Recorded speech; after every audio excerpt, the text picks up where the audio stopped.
പിന്നെ കൊല്ലം റെയിൽവേ സ്റ്റേഷനിൽ കൊണ്ടുപോകണമെന്ന് പറഞ്ഞു. അങ്ങനെ അവർ രണ്ടുപേര് പുറകെ കയറി. ഞാൻ നേരെ കൊല്ലത്തിന് തിരിച്ചു.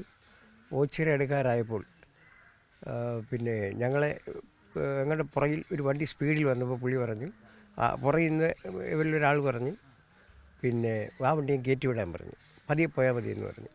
ഞാൻ വണ്ടി കയറ്റി വിട്ട് നോക്കിയപ്പോൾ തൃശ്ശൂർ കളക്ടറേറ്റിലെ ഒരു കാറായിരുന്നത്. അങ്ങനെ നേരെ പോയി. ഞങ്ങൾ കൊല്ലം റെയിൽവേ സ്റ്റേഷനകത്തോട്ട് കയറാൻ ഭാവിച്ചപ്പം വേണ്ട, റോഡിൽ നിർത്തിയാൽ മതിയെന്ന്, അകത്ത് കയറണ്ടെന്ന് പറഞ്ഞു. അങ്ങനെ അവിടെ നിർത്തി. അന്നത്തെ റേറ്റ് അനുസരിച്ച് 148 രൂപ എന്ന് പറഞ്ഞ് 150 രൂപയും തന്നു. അത് മേടിച്ച് ഞാൻ തിരിഞ്ഞ് പോരുന്നു. സുകുമാരക്കുറുപ്പ് തിരോധാന കേസ് വീണ്ടും ചർച്ചയാകുമ്പോൾ ആ കേസുമായി ബന്ധപ്പെട്ടുകൊണ്ട് നിരവധി തവണ മൊഴി നൽകിയ ഒരാളാണ് നമ്മളോടൊപ്പം ഉള്ളത്. മാവേലിക്കര മാത്തിക്കുളം സ്വദേശിയായ ടാക്സി ഡ്രൈവർ ശിവദാസൻ. ചേട്ടൻ എത്ര വർഷം? 47 വർഷമായി ടാക്സി ഓടിക്കുന്നു. എന്താണ് സുകുമാരക്കുറുപ്പ് കേസിൽ മൊഴി കൊടുക്കാനുണ്ടായ സാഹചര്യം? അതൊന്ന് വിശദീകരിക്കാം.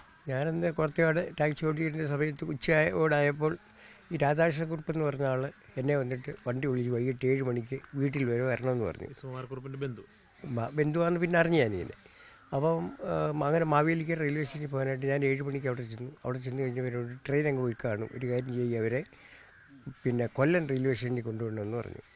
അങ്ങനെ അവർ രണ്ടുപേര് പുറകെ കയറി. ഞാൻ നേരെ കൊല്ലത്തിന് തിരിച്ചു. ഓച്ചിറ എടുക്കാറായപ്പോൾ പിന്നെ ഞങ്ങളുടെ പുറകിൽ ഒരു വണ്ടി സ്പീഡിൽ വന്നപ്പോൾ പുള്ളി പറഞ്ഞു, പുറകിൽ നിന്ന് ഇവരിലൊരാൾ പറഞ്ഞു, പിന്നെ ആ വണ്ടിയും കയറ്റി വിടാൻ പറഞ്ഞു, പതിയെ പോയാൽ മതി എന്ന് പറഞ്ഞു. ഞാൻ വണ്ടി കയറ്റി വിട്ട് നോക്കിയപ്പോൾ തൃശ്ശൂർ കളക്ടറേറ്റിലെ ഒരു കാറായിരുന്നത്. അങ്ങനെ നേരെ പോയി. ഞങ്ങൾ കൊല്ലം റെയിൽവേ സ്റ്റേഷനകത്തോട്ട് കയറാൻ ഭാവിച്ചപ്പം വേണ്ട, റോഡിൽ നിർത്തിയാൽ മതിയെന്ന്, അകത്ത് കയറണ്ടെന്ന് പറഞ്ഞു. അങ്ങനെ അവിടെ നിർത്തി. അന്നത്തെ റേറ്റ് അനുസരിച്ച് 148 രൂപ എന്ന് പറഞ്ഞ് 150 രൂപയും തന്നു. അത് മേടിച്ച് ഞാൻ തിരിഞ്ഞ് പോരുന്നു. പിന്നെ കുറച്ച് ദിവസം കഴിഞ്ഞപ്പോഴാണ് പോലീസ് എന്നെ വിളിപ്പിച്ചത്.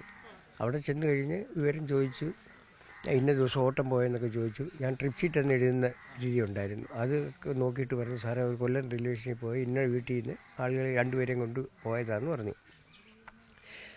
അപ്പം സ്ഥലം കഴിഞ്ഞതിന് ശേഷം എന്നെ വിളിച്ചിട്ട് ഫോട്ടോ കാണിച്ചു നോക്കാൻ പറഞ്ഞു. ഞാൻ പറഞ്ഞു, ഈ ഫോട്ടോയിൽ കാണുന്ന ആൾക്കാർ തന്നെയായിരുന്നു പറഞ്ഞു.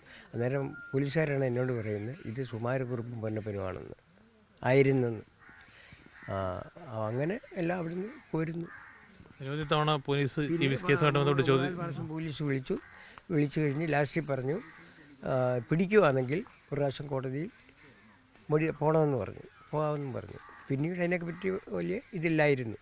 സുകുമാരക്കുറുപ്പ് പിടിക്കപ്പെടുമെന്ന് ഇപ്പോഴും കരുതുന്നുണ്ട്. അതിൽ അറിയാതെങ്കിലും ഒരു കുറ്റകൃത്യത്തിൽ പങ്കാളിയായി പോയതിൻ്റെ ദുഃഖമുണ്ടോ?